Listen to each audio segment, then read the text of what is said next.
Let's talk about it, Heather B. Let's talk about it. Let's talk about it. I mean, that day when this man came up and played that guitar, might have been 6 years ago. Tree of Life was coming out. Yeah. That was 2015, so he came around 26. Shit, that's like longer than that. Yeah, 2016 he came by here, and I remember talking about what I like most about his style as a singer, and that he fit in a pocket that I truly enjoyed, you know, similar to how Mary J came out. And I remember bringing these things up and then having a chance to sit and talk with him, and I felt like Tracy Jeter was a kindred spirit in the room. Right. You know, this man got the kind of introspective and depth in his music and in his voice and in his journey that remind me of myself in many ways. You know, when I listen to his music. You know. Imagine that. Imagine that. Reflection. Sophisticated but yet hood. Right. That's what we were saying earlier. That's kind of how I rock. But y'all said 2006 like he was saying 72 or something. Like I was hearing 72.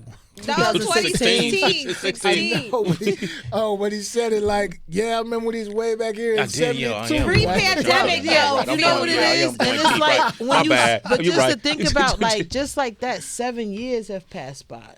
Yeah, like that's just crazy to me. Yeah. Wow. Well, and we were talking about this in the lobby. It's the glory. It's a beautiful thing. 7 years passed by, and we could still meet up in this place. Amen. At this time on this platform, and you still sell out shows. You're still doing what you love to do, living in your passion. So are we. We are truly blessed to have Lyfe Jennings back on the show today, citizens. Big round of applause. Thank you. More life. 7 years, bro, since we saw you last. Crazy. That's crazy. The same. So you fall in the skin. Yeah, feeling the same. Feeling the same. Except these one knee. That one knee. That knee. Hey, what's something stand out other than your jewelry? That ain't the same. Shit, the jewelry ain't the same. Life. Oh, I just put it on for the show. That's all, man. That's it. I don't wear this action like that, man. These young cats out here wild now. You dig? You got to think about that, though, right? Yeah. Yeah. So that's what's changed in 7 years. The marketplace has changed. How have you adjusted as an artist? What kind of things you have to do now that you didn't think about doing then?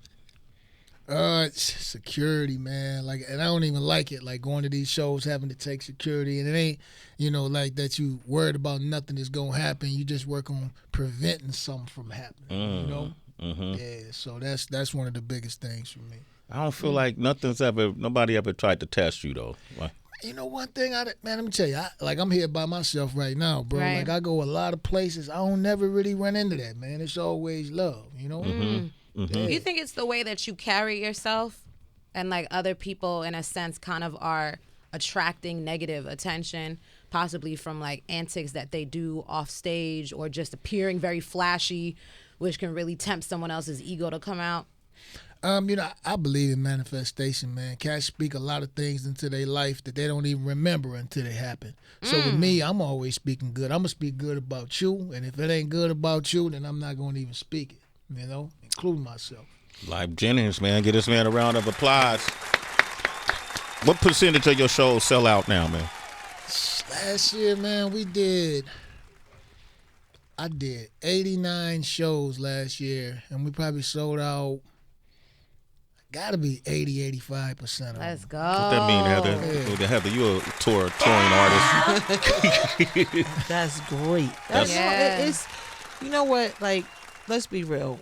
All of us are artists in here, right? And it's one thing to create something, and you could feel it, you could create it, you could take it home, listen to it 50 million times in your car, bring it around to people that you trust. But it's a separate feeling when you get to perform or show something in front of people that don't know you. It's a spiritual experience almost. It does something for the soul. I mean, not to sound egotistical, but it could do things for your confidence. It's because so many people tell you no on the ride up. You know what I mean? So when you get that confirmation, it feels good to see that love and that respect and the reciprocation come back from people supporting your art. Go ahead. I was about to say, and, it's instant. You know what I'm saying? This is your core. And they let you know if they like it or they don't like it. And then at the same time, it keeps you hungry because these are new people now. You get some new people there, and it make you just want to go that extra mile and improve upon your craft. You know? So speak on Lyfe, in December when that one performance went viral and you had put out a comment saying, yo, basically you don't think that you want to perform anymore. And how it felt uncomfortable, seeing lots of phones in your face too.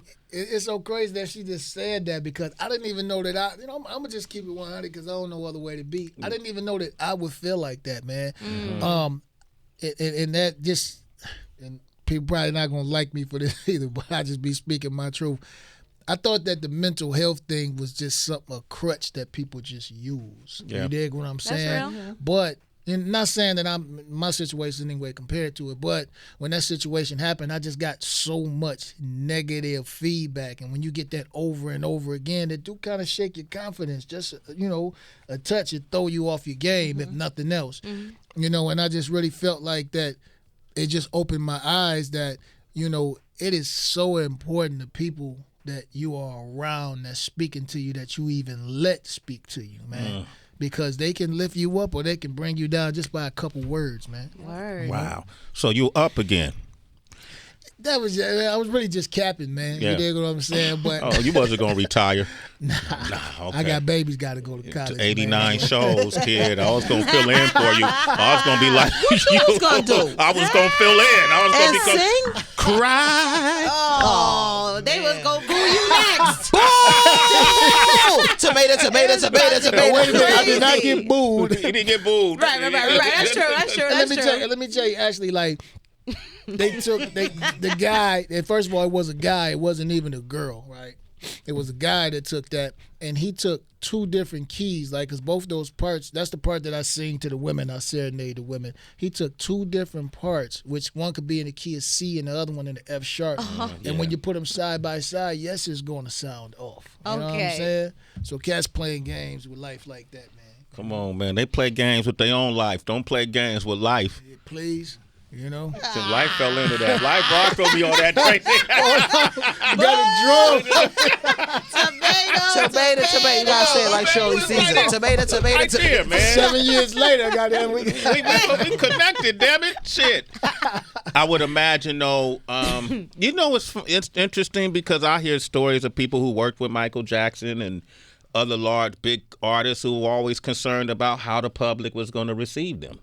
So you almost feel like after somebody has as much experience and success as a Lyfe Jennings or a Michael Jackson or a Chris Brown or whoever it is, that you don't have to deal with confidence, any longer. I didn't think so either, man. I really didn't. And that's what just made me, like, it's so crazy. Even after all that stuff happened, man, I one of my goals is right now to start spending more time with these humans that's around me, man. Okay. Because before I'm kind of, I keep to myself, like, for real.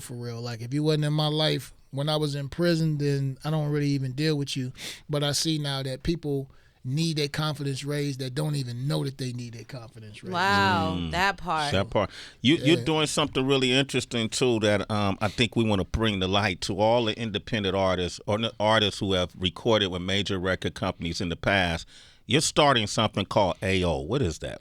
Oh, yeah. Artist own. You know what I'm saying? Because I think a lot of times when we streaming, we don't even know if this is something that the artist has re-recorded and on their own masters too, or, where they're still with the label. So I'm actually re-recording my first album, 268, 192 right now. But it's going to be 260. Each song is going to be like Must Be Nice, AO. And I hope that all other artists start doing this. Just put AO after the title, and we ask all the fans to just stream AO versions, which is artist-owned versions. Were you influenced by Taylor Swift with that? Yeah, that is the first spot that I saw it. She did that, but it just made me remember it when damn, I forgot her name right now. Ashanti. Yeah. Right, when Ashanti said she was doing it. So I'm like, yeah, let me just go ahead and, my thing in order, man. Yeah, that was great. Lyfe Jennings is here.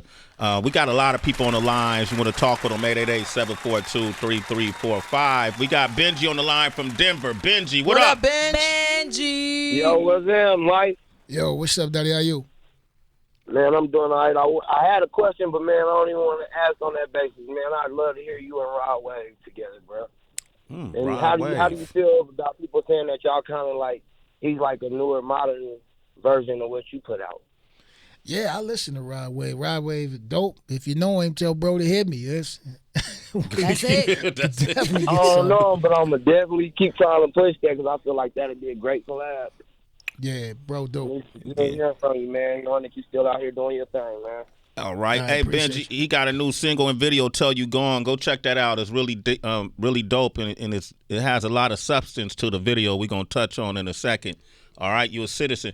It's Sway in the morning. I find it flattering a lot of times when I see young journalists that I can tell I might have influenced, right? You know, I always go, yeah, do that, young man or young woman, and then make it yours. How do you feel about that? You talking about artists? Artists that sound like you, that kind of does what you do. I mean, I love it. I mean, I think one of the greatest compliments is flattery, like they say. But what I don't like for people to try to put themselves like, I'm the new Lyfe Jennings. Wait, the old Lyfe Jennings still here. So, you know, I think that anything that you do, and I see this a lot now too, people will mimic another artist and say, everybody say I sound like this person, this, that, and third. The craft is to take the greatest points from another artist and then mix it up and make it as your own so that you will be you. You dig what I'm saying? But yeah. Who are the artists that would you say that you took, okay, I like that he did, I like that influenced me? Right. Who are those artists that did that? Bro, for this you? gonna sound weird. I took from a lot of women. Okay. You know, That's like smart. like when you talking about a Erykah Badu, you talking about a Oleta Adams, you talking about a Anita Baker, you talking about a Shirley Caesar, you talking about, and then from guys too, like R. Kelly was out at that time. I liked a lot of stuff. Michael Jackson used to sing all that stuff. New Edition, Otis Redding, you know, cats like that, man. Who you took from, Sway? Don Cornelius. Big Don. You know, my man from Chris used to be on BET. Chris, The mayor? The mayor. You know, Of Rap City? Of Rap City. I remember him. Who else? Ed Bradley. Little Oprah. You know, I used to be a big Oprah fan. Who else? Barbara Walters, I thought was ill. I think power. it's nice was, when you, like what Lyfe just said, what you're talking about. I think it's nice when you acknowledge people. Yeah. Yes. I think that's what stings a little bit. If you are taken from people or you have been influenced by them and people can obviously hear it or see it, and then you just act like you made it all up yourself, you know, like you didn't have any influences. I think the acknowledgement is very nice. Bryant Gumbel. You took from him? Man, I love that guy. Yeah, that guy.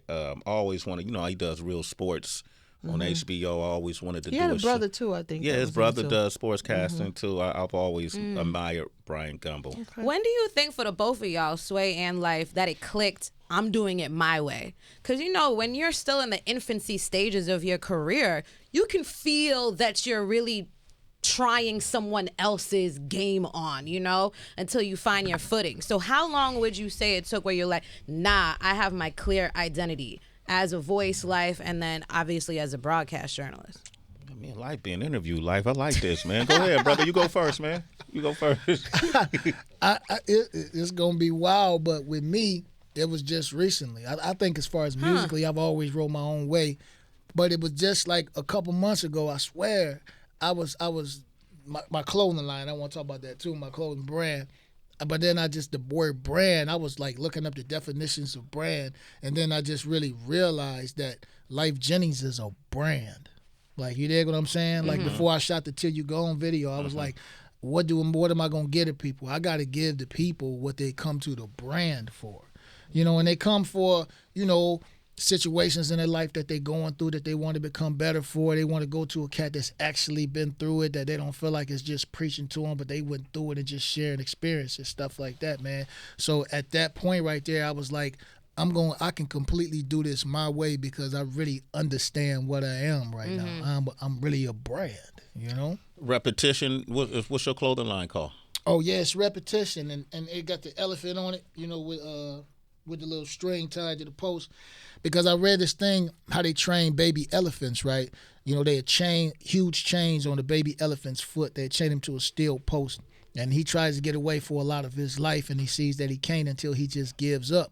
So when he becomes an adult elephant, they just take the littlest string now, they tie it around his foot into a post, and then he doesn't even try to get away anymore because he's been conditioned into thinking that he couldn't. So I just thought, like, wow, so much of us in our lives, even me, that there's so many old things that I can get away from now, but I'm so traumatized by my past, and I learned through repetition. And so now I decided to turn that into a clothing brand. And I got the question mark on the inside of the sleeve because I want to see it and ask myself, what am I tied to that I don't have to be tied to no more? Gotcha. Yeah, man, I'm gonna get my answer. Break some patterns. Really, Sway? You just said that? Yeah. Forget my answer. And y'all gotta send me y'all sizes. I just started the brand, man. I want to send all y'all some stuff, man, just on the Thank love. you. Okay, I'm gonna excel. Gotcha. Let me get a Bishop in Tennessee. Bishop, what you want to say? We got What Lyfe up, Jennings. Bishop? What's up, Bishop? What's going on, family? What's up, bro? How you? Man, I'm coolin', man. I just wanted to say, Lyfe, man. Tracy G said something earlier. She said, soft thugs, man. I said, man, I don't believe in that because I think you speak for all my brothers, man. My brothers doing life in jail. My brothers still going through it. They 50 plus, man. I feel like you speak for them, the voice that they can't speak. So I'm 32, they 50 plus, and, man, you did a lot for me speaking for them. And now with Lyfe, I'm trying to succeed in life and trying to do what I got to do, and you had a big part of that, Lyfe. I wanted to say that. Man, I want to say I appreciate it. Like she say, just hearing it is a milestone for cats like me, man. I appreciate you, bro. Hey Bishop, he got a new song and video called "Tell You Gone." So I want to make sure you stream that, right? And yeah, I'm gonna check that out. Check it out. It's a powerful video, and I wanted to ask you about it. Even in the beginning of the video, there's a disclaimer. That there's nothing in this video is anti-Semitic, anything. It's anti-police, no pro basketball, no nothing. You just needed to clear that up immediately. Why you felt it necessary?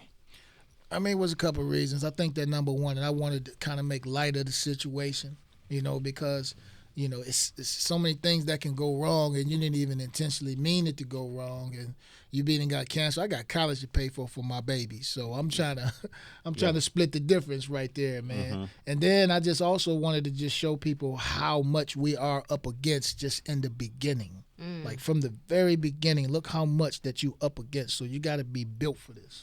You depict a scene from the movie Roots where the enslaved people master was trying to whip Kunta Kinte into saying his name was Toby, right? And that's what they call buck breaking back in the day. That's a equivalent to that.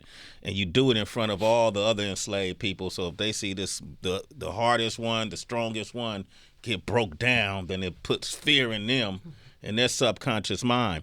And at the end of this scene, when the guy is saying, my name is Kunta Kinte, and then the slave master says, what's your name, finally breaks him. Well, he didn't really break him, but he said it's Kanye, right? Tell me about that. Where did that idea come from, and what was you hoping for? People receive it. Got to put in my disclaimers again real quick. That's right. Go for it.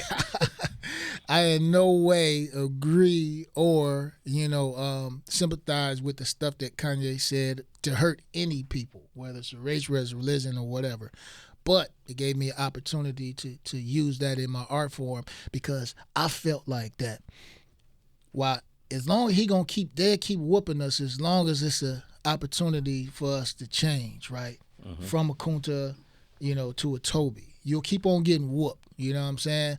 But as soon as you become Kanye, which means that you just are strong and solid on your own way of thinking and you got your own money and you basically can't be tethered down by none of this other stuff. You kind of immune all this stuff because you got legs to stand on your own. As soon as you become Kanye, then you got to die. You can be whooped up until that point. But when you graduate into being your own man, your complete own man, you got to die there, man. And that's what that scene was. That's what that opening scene was about. Crazy. The video's called "Tell You Gone." In it, you say, "Mama don't love you." Mama said they don't love you till you gone. You believe that?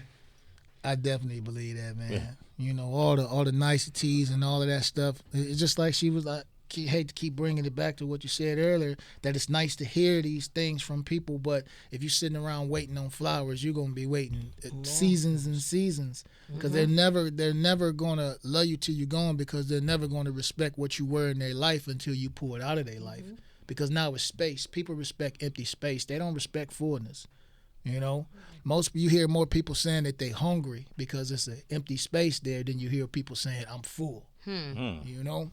Lyfe just hit us with a lyric right there. That should be in a verse. Bars. Right. Bars right there. All right. Till You Gone is out now. Is there a project that it's attached to? I'm not doing projects no more. Like when I said that's my last album, that was really your last album. Yeah.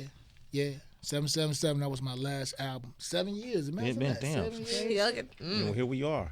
You know, because I really feel like at this point, like when I do shows, people really don't want to hear like a whole new album from me. They just want to reminisce, and they just want to, you know, hear new ways of doing the same old stuff.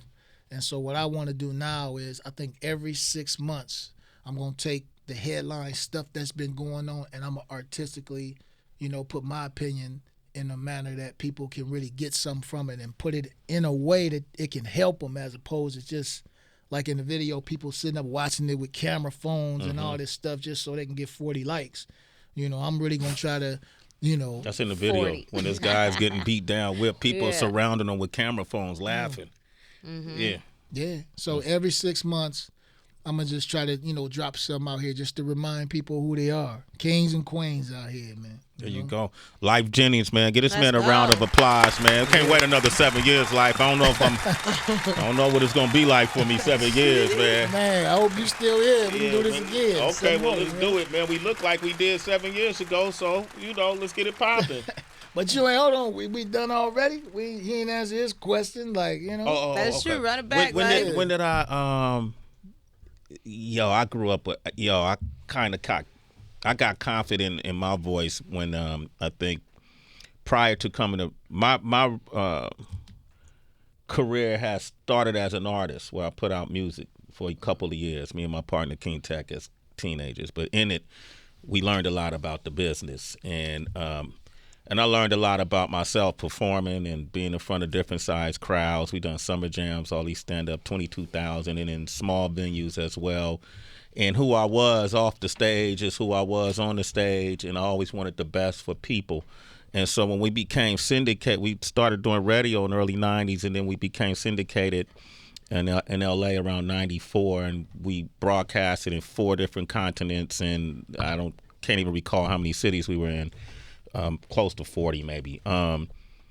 And at that point, when we got the syndication, and we got it by doing what we do best, we were playing dudes like Nas, Scarface, Wu-Tang Clan, Biggie, you know, Artists, Souls of Mischief, you know, Freestyle Fellowship, artists that we really respected and talked about things that we really knew. By the time we got syndication, I was comfortable in my skin and solid in my voice. And you can I listen to clips of our show from 1994 now, and you can hear the messaging still aligned to who I am in 2023. So to answer your question, probably about 94. I've been talking my shit. Go ahead. Go ahead. About 94. Oh, you were born. Yes. Yeah, okay, my bad. My bad. Lyfe Jennings, man, congratulations on the clothing line, Repetition. Congratulations on the Artist Own movement. Hey, yo. Congratulations on this new single, Till You Gone. Till You Gone, streaming everywhere. Congratulations on being a great dad to your kids. Man, thank you, man. Ain't nothing more gratifying than that. That's number the most one. important. That's the most important. Right. Salute to your kids, man, and all that they're doing. And come back, man. If you do any shows in New York, let me know. Because he responds on his DMs. I hit him on a DM yesterday, and he responded. I was quite surprised. Even if they ain't got a check next to their name, you respond, Lyfe? I know who he was. Yeah, so this is different. All right, we're going to play the song Till You Gone. We got T.I. coming up next. You T.I. fan, bro? Yeah. My favorite rapper. Okay, Joseph Sikora, you know him from Power, and Deion Taylor. They got a new movie called Fear, and Terrence J is in it too. I wonder if Terrence J's here. Terrence J is here. Oh my gosh! 888-742-3345.